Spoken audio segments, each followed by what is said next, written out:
ஆண்டவராகிய இயேசு கிறிஸ்துவின் நாமத்திற்கு மகிமை உண்டாவதாக. இந்த நல்ல நாளிலே உங்கள் யாவரையும் நான் வாழ்த்துகிறேன். இந்த நாளின் தியானத்திற்கு என்று தெரிந்து கொள்ளப்பட்ட வேத பகுதி சங்கீதம் 91 சங்கீதம் 15 வசனம். Psalm 91 verse 15. அவன் என்னை நோக்கி கூப்பிடுவான், நான் அவனுக்கு மறு உத்தரவு அருளி செய்வேன். ஆபத்தில் நானே அவனோடு இருந்து அவனை தப்புவித்து அவனை கனப்படுத்துவேன். ஆமென். பிரியமானவர்களே, நான் வாசிக்க கேட்ட இந்த வார்த்தைகள் யாரை குறித்து சொல்லப்பட்ட வார்த்தைகள் என்று சொன்னால், 1 வசனத்தை வாசிக்கிறேன். உன்னதமானவரின் மறைவில் இருக்கிறவன் சர்வ வல்லவருடைய நிழலில் தங்குவான். உன்னதமானவருடைய மறைவுக்குள்ளாக எந்த மனிதன் மறைந்து கொள்கிறானோ அந்த மனுஷன் கர்த்தரை நோக்கி அவன் கூப்பிடுகிற வேளையிலே ஆண்டவர் அவனுக்கு மறு உத்தரவு அருளி செய்து, ஆபத்தில் நானே அவனோடு இருந்து அப்படின்னு இங்கே அழகான ஒரு வார்த்தை சொல்லப்பட்டிருக்கிறத பார்க்குறோம். ஆங்கில வேதத்தில் வாசிக்கிறேன். He shall call upon me and I will answer him. I will be with him in trouble. என்ன சொல்கிறாரு? I will be with him in trouble. அவனுடைய ஆபத்தில் நானே அவனோடு இருந்து, ட்ரபிளில், அவனுக்கு உண்டாகக்கூடிய பிரச்சனைகளிலே, அவனுக்கு உண்டாகக்கூடிய சோதனைகளிலே, அவனுக்கு உண்டாகக்கூடிய உபத்திரவங்களிலே ஆண்டவர் என்ன சொல்கிறாரு? I will be with him in trouble. ஆபத்தில் நானே அவனோடு இருந்து அப்படின்னு சொல்கிறார். இந்த 91 சங்கீதத்தில் பார்க்கும்போது நிறைய ஆபத்து வருது. 3 வசனத்தில் பார்க்கும்போது வேடனுடைய கண்ணிக்கும் பாழாக்கும் கொள்ளை நோய்க்கும் ஆண்டவர் உன்னை தப்புவிப்பார்.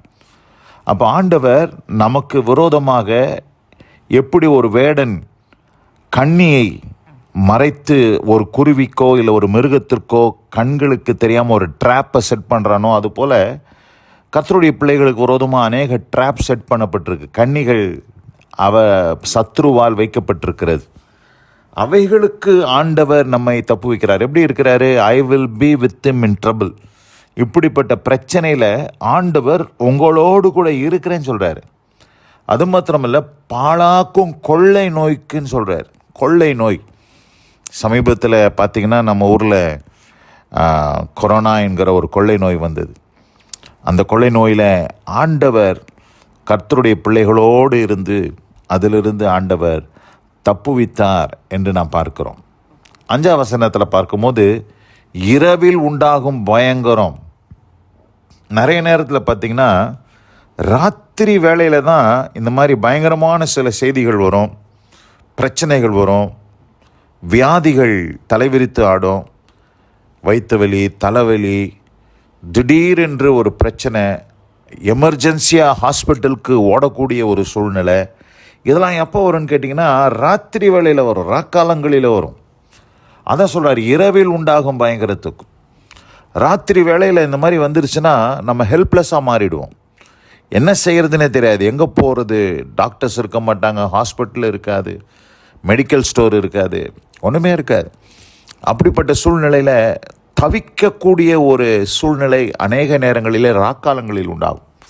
அதான் ஆண்டு சொல்கிறார், இரவில் உண்டாகும் பயங்கரத்துக்கும் பகலில் பறக்கும் அம்புக்கும். பகலில் உண்டாகக்கூடிய பிரச்சனைகள், நமக்கு விரோதமாய் சத்ரு ஏகிற அம்புகளுக்கு கர்த்தர் நம்மை விலக்கி காக்கிறார். இருளில் நடமாடும் கொள்ளை நோய்க்கும் மத்தியானத்தில் பாழாக்கும் சங்காரத்துக்கும் பயப்படாதிருப்பாய். இந்த உலகத்தில் நமக்கு எல்லாமே உண்டு. இரவில் கொள்ளை நோய் நடமாடும், மத்தியானத்தில் பாழாக்கும் சங்காரம் உண்டாகும்.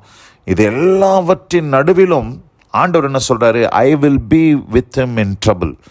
அவனோடு கூட, அவனுடைய ஆபத்தில் நான் அவனோடு கூட இருந்து அவனை தப்புவிப்பேன்னு சொல்கிறார். அப்போ இதில் எல்லாவற்றிலிருந்தும் ஆண்டவர் தப்புவித்து காக்கிறார் என்பதிலே எந்த சந்தேகமும் இல்லை. அது மாத்திரமல்லாதபடிக்கு ஆண்டவர் சொல்கிறாரு, 13 வசனத்தை வாசிக்கிறேன். சிங்கத்தின் மேலும் விரியன் பாம்பின் மேலும் நீ நடந்து பாலசிங்கத்தையும் வலு சர்ப்பத்தையும் மிதித்து போடுவாய். இந்த சிங்கம், விரியன் பாம்புலாம் பார்த்திங்கன்னா நமக்கு விரோதமாய் வரக்கூடிய அநேக சாத்தானுடைய தாக்குதல்கள். இந்த தாக்குதல்களுக்கெல்லாம் தேவன் நம்மை அந்த பிரச்சனை நடுவில் அவர் இருந்து நம்மை விலக்கி காத்து ஆண்டவர் விடுவிக்கிறார். அப்போ ஆண்டவர் என்ன சொல்ல வராரு? அவன் என்னை நோக்கி கூப்பிடுவான், நான் அவனுக்கு மறு உத்தரவு அருளி செய்வேன், ஆபத்தில் நானே அவனோடு இருந்து. ஆபத்து வேளையில் கர்த்தர் இருக்கிறார். சாத்ராக், மேஷாக், ஆபேத்நேகோ என்கிற 3 வாலிபர்களை பாபிலோன் மாகாணத்தில் 7 மடங்கு சூடாக்கப்பட்ட சூளையிலே, அக்கினி சூளையிலே தூக்கி எறிந்தாங்க. ஆனால் அந்த சூளைக்குள்ளே யார் இருந்தால் 4வது நபராக கர்த்தர் இருந்தார். அப்போ அந்த ஆபத்தில் யார் கூட இருக்கிறா? அந்த ட்ரபிளில் யார் கூட இருக்கிறா? கர்த்தர் இருக்கிறார்.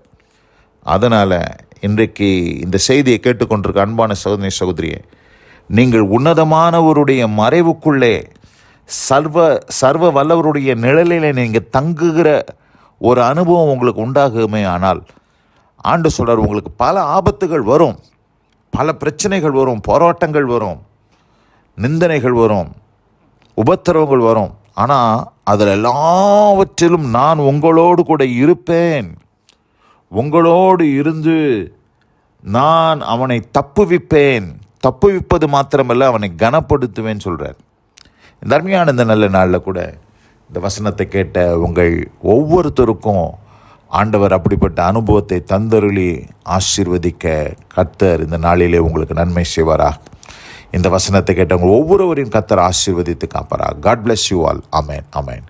நாம் ஜெபிப்போம். எங்கள் அதிகமாய் நேசிக்கிற எங்கள் அன்பின் பரலோக பிதாவே, நாங்கள் தியானிக்க கேட்ட இந்த வார்த்தையின்படி, அவன் என்னை நோக்கி கூப்பிடுவான், நான் அவனுக்கு மறு உத்தரவு அருளி செய்வேன், ஆபத்தில் நானே அவனோடு இருந்து, I will be with him in trouble, அவனுடைய ஆபத்தில் நானே அவனோடு இருந்து அவனை விடுவிப்பேன். பலவிதமான போராட்டங்கள், பலவிதமான பிரச்சனைகள், எல்லாவற்றிலும் கர்த்தர் கூட இருந்து அந்த பிரச்சனைகளில் எல்லாம் நீர் அவர்களை விடுவித்தது போல இந்த வசனத்தை கேட்ட பிள்ளைகளின் வாழ்க்கையிலும் அவர்கள் போய்கொண்டிருக்கிற பிரச்சனைகளின் நடுவிலே கர்த்தர் இருந்து அவைகளிலிருந்து அவர்களை நீர் தப்புவித்து காக்கும்படியாக நாங்கள் ஜெபிக்கிறோம்.